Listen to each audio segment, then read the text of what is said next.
All right, good morning. Well, here it is. A kindergarten teacher was walking around observing her classroom of children while they're drawing pictures.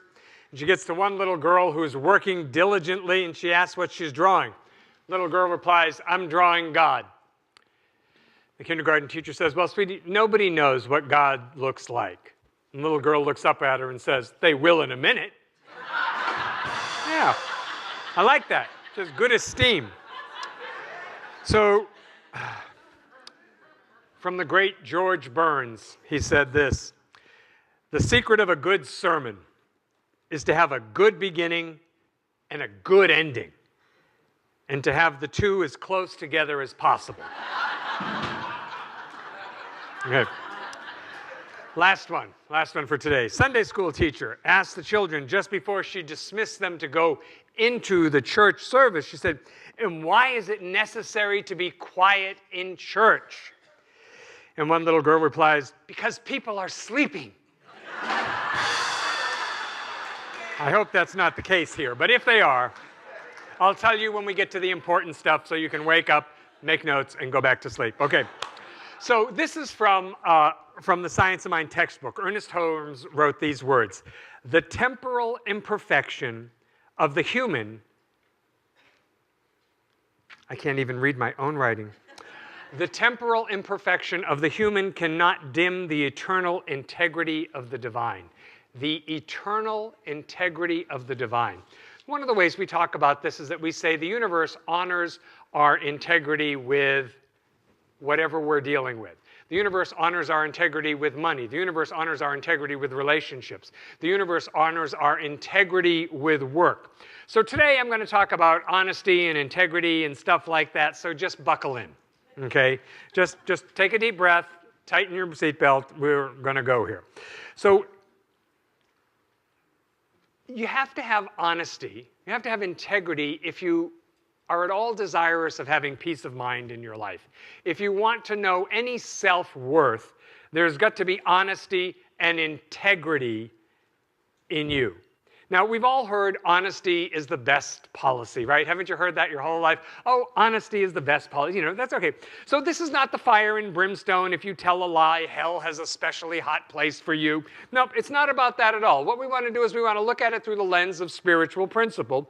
And I think that honesty is an essential ingredient for a life that is filled with fulfillment, where there's personal fulfillment, where because that's the real success. Honesty is the way of spirit, okay? We say in our teaching all the time that we are here to duplicate the nature of spirit. So think about this: spirit never lies, spirit never compromises its integrity. Right? So honesty is the way of spirit. So people say, well, a little dishonesty is okay, right? I mean, everybody has a little bit. There's no such thing as a little dishonest. You either are or you're not. I'm sorry, you know, but that's just the way it is. It's like hand grenades in pregnancy. You know, you either are or you're not. So as a kid, I would say to my mother, "Everyone does it." And you know what she'd say. Yeah, you do. You know, she'd say, "Well, I don't care what everybody else is doing. If they were all jumping off a bridge, would you jump off a bridge?"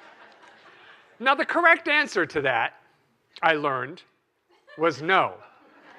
But at the time, it seemed like something else was actually the answer. Because what I would say is, well, if they were jumping off a bridge and the water was deep enough, and the water was clean, and I could see an easy way to get to the shore, sure, I'd jump off. It sounds like a lot of fun. Like I said, that was not the correct answer. We, all of us, as beings of consciousness, must make a conscious decision to be as honorable as we can be in all things. And it applies to everything in our life. It applies to our working life. It applies to our health. It applies to our relationships. It applies to our finances. It applies to our spiritual development. Integrity, I think, is even broader than honesty, because integrity means being complete. And we often say that in the Science of Mind, that I am whole and complete in God. This would mean that I am whole and in integrity in God. So to have integrity, I think, is to be a complete person, yes, but honest and with consistently high moral standards. Now, I said that moral standards, and I know you cringed. I cringed when I said it. But let me say that that's a very subjective thing. What's right for one person is not necessarily right for another person. And can we have a consciousness that's big enough to recognize that we're all different? We're not all supposed to be the same. God, in God's infinite wisdom, could have made us all the same. It would be very dull. It would be very, very dull for sure. See, here's the thing. I think that dishonesty slows down both our personal and social development because it causes us to fall short of realizing the fullness of the divine potential that is within us. All right? So what happens is we miss out on things like inner peace and feelings of self-worth and healthier relationships. Albert Schweitzer said this. He says, we can't have reverence for life unless we develop a personal code of ethics which includes honesty and truthfulness in all of our dealings.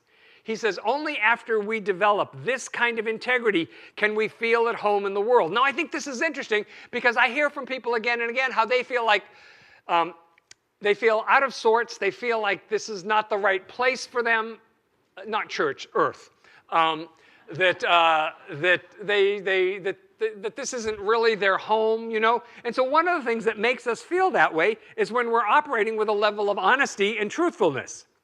So the other day, I'm driving behind somebody that really got my attention because they had an epic big vehicle. If you looked on the list of what uses the most possible petroleum products in the world, it was this vehicle, okay? I mean, it was jacked way up, and it had all these ridiculous things on it. And it had, of course, a collection of bumper stickers. Very telling, very telling. You know, go vegetarian. Friends don't eat their friends. And animals are my friend. Lovely, lovely. Things about visualizing world peace and all these good things. I mean, we would probably agree with lots of that stuff. Really, really good. The problem was this person was driving like a maniac in my book, okay? And when I pulled up next to them, I could see that they were actually texting the cause of their, perhaps the cause of their maniacal driving. And so I thought, there's something that's not congruent here. You know, they're saying, oh, I'm all about peace and love, and I'm just shooting rainbows out my unicorn, is what I'm doing here. And I want everybody to know it, but I'm going to drive in such a way that endangers everybody. See, there's no integrity in that. There's no integrity in that. So, like, really, either peel off your bumper stickers until you practice a little bit, is what I wanted to say. But I couldn't say it because I was so over to another lane trying to avoid them. You know, so did you see that? So it's either we're honest or we're not. Driving and texting is not in integrity with the friends don't let friends eat animals and all that. You get that? Do we get that? You know, it's because it's one consciousness. Ernest Holmes says there's only one life. This life is God. This life is perfect. This life is my life now. So you don't have a driving life and a friends to animal life, right? It's one life. Yes, it is. Oh, boy. So, you know, we're all faced with right and wrong every day, again and again and again. And yes, I certainly understand it can be a struggle, you know, which to choose every day. Sadly, I think we're surrounded by all kinds of forms of dishonesty. You know, it has become kind of a sport for people to see what they can get away with. Nobody here, but people we know, right? You know, what you pull off is something to brag about. It's actually an accomplishment. So, you know, lots of deception is glorified in the media. That we're told, you know, you must be other than you are in order to make a good impression on other people.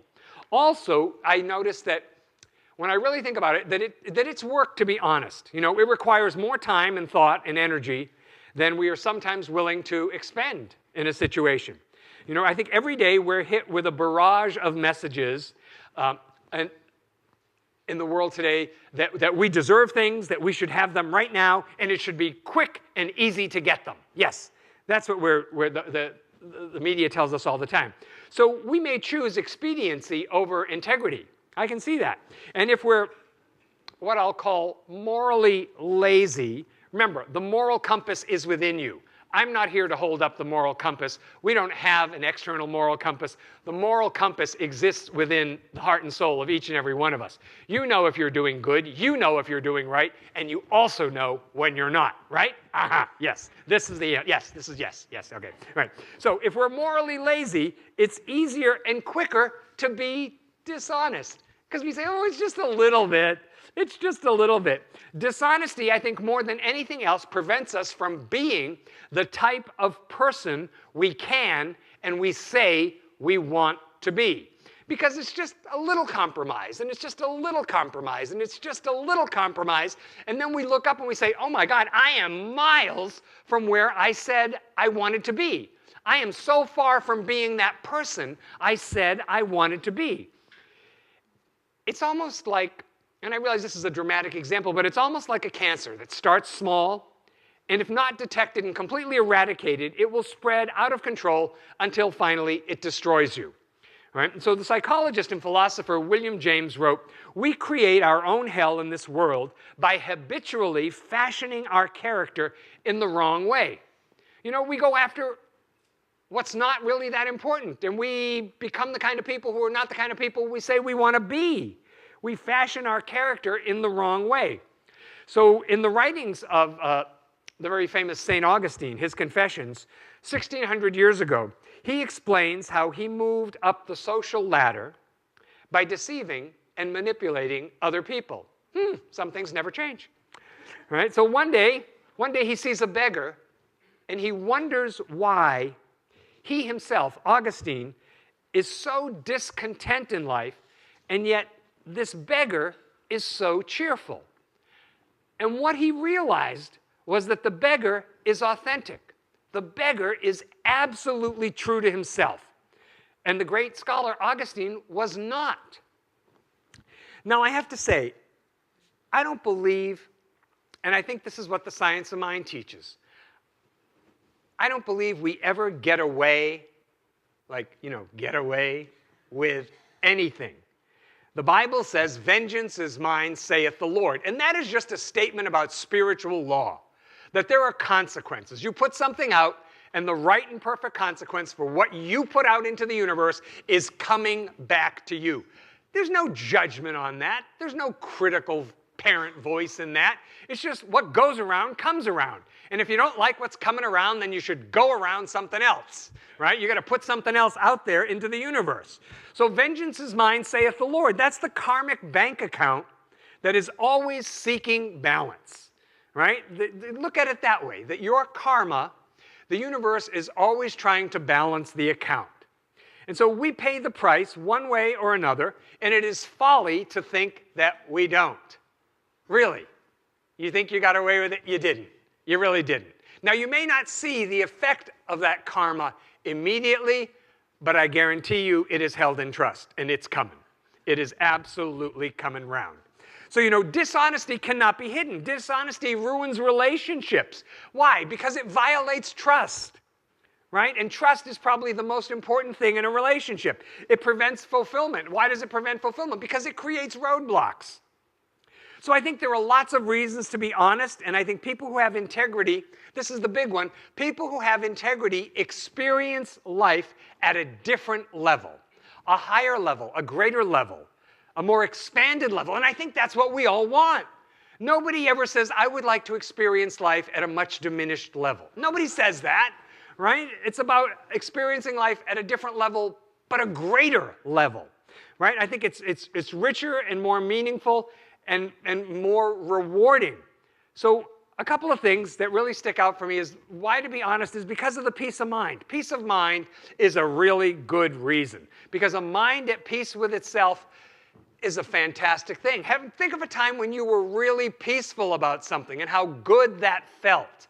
You just said, oh, yes, all is well with my world, with my universe, with my life, with my family. That sense of peace of mind is absolutely priceless. I mean, really, is there anything worth more than that? I have often spoken about how our habits create our destiny. And the habit of honesty builds character. And as far as in our connection and relationship with other people, it also builds our reputation. You know, that people either see you treat you and respond to you like you are an honest person or not. Dishonesty, I think, pretty much ruins relationships. Scan back quickly. Think back. Oh yeah. You know? But the other side of that coin is that honesty cements relationships. Yeah, honesty will make a relationship stronger. It creates a really good foundation. I think the most essential ingredient of a good relationship, like I said, is trust. This is true in all areas of life. Our friendships, our marriages, our family, our business, our education. Honesty and trust create a climate where good can develop into better. A good relationship can become better. A good job can become a better job. So Carl Jung, great psychologist, and speaking about wholeness, said that our deepest desire is for wholeness. That people crave that sense of I'm whole, or like we say, I'm whole and complete in God. I think that wholeness is about becoming the type of person we're capable of becoming. We satisfy that, or we're going to feel empty, you know? But we can fill that emptiness by being honest and living our life with integrity. I think that honesty adds to our mental health. I do. It just makes perfect sense to me that when we're honest, we're going to have a better headspace about everything, you know? And with that honesty, we're free from guilt and worry and a lot of inner turmoil. And I think what happens is an effect of that is that we have greater self-respect and self-confidence.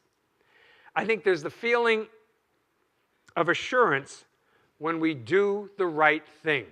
Because nothing feels better than we say, you know, today I did what God put me here to do. Today I did some of what I was supposed to do as a spiritual being on earth. Today I showed up in life, in this relationship, or in this parking lot, or in this bank, as the person I was supposed to be. Today I showed up like that, you know? I also think about being authentic. Well, right, so this is what Shakespeare said. Shakespeare said, "This above all, to thine own self be true, and it must follow as the night the day, thou canst not then be false to any man." Honesty is a choice. Honesty is a choice. We're either going to live our life that way or not. And you can choose, really. There's no test here. But what you choose, let's be really clear, that is what the universe is responding to. That's what the universe is bringing back. When we choose honesty as a way of life, not just in a particular circumstance, oh, I was really honest with this person here or in that situation over there. When we choose honesty as a way of life, we see what it means to really be an authentic person. We become more of what we are meant to become. We feel good, we respect ourselves more, and that's powerful because that's what the universe is responding to. When you feel good about you, it's really easy for the universe to bring good things to your life. Right? When you feel good about you, when you're respecting yourself, the universe brings you things that are in alignment with you respecting you. So I think we need to be honest, not because of what might happen to us when we're not honest, but because of what happens inside of us when we are. Let's pray. So we turn our attention inward now for a moment to remember that right here where we are, the fullness, the allness of God's Spirit is present. And I claim for each and every one of us today that we are making a choice to live with greater integrity, with greater honesty, and that the universe absolutely supports that and reflects that back to us in every area of our life. So I claim for each and every one of us today that there is raising up, that there is healing, that there is light that fills our mind and floods into our heart, and we let go of what does not serve us. If there's any dark spot in consciousness, if there's any little place in our heart where love does not dwell, anyone that we are intentionally excluding from our spiritual practice, And this is the time to give that up right now. Because there's no being spiritual in hanging on to not being willing to give love to someone. So I claim for each and every one of us today that our heart is big enough to include all beings everywhere, whether we like them or not. Be big spiritually. I'm not saying you got to have lunch. I'm saying that there's room in our consciousness for everyone to raise them high in thought, in prayer, in love. Because when people are loved, they show up as their best self. So we include in our family, in our prayer, our family members and our friends, everyone we're thinking of, everyone we hold dear. And we remember that God is right there where they are. We let our prayer be a blessing in the world around us. So all of those things that pull at our attention, fires in the hills of Burbank and floods in Houston area, throughout the South, we say God is bigger than all of that. And where is God in that? In our response. In the firefighters and rescue workers and people being of tremendous service, that is the living demonstration of God's love in action. And we consciously choose to participate in that with our prayer, with our hearts. We bless our church. We bless all churches everywhere. We bless synagogues and temples and mosques and ashrams, all paths to God. And I'm absolutely certain that we're blessed by being together today, that we all get raised up. And so with a full heart, I give thanks that this is so. I release this word. I know it's done. And so it is. Together we all say, Amen.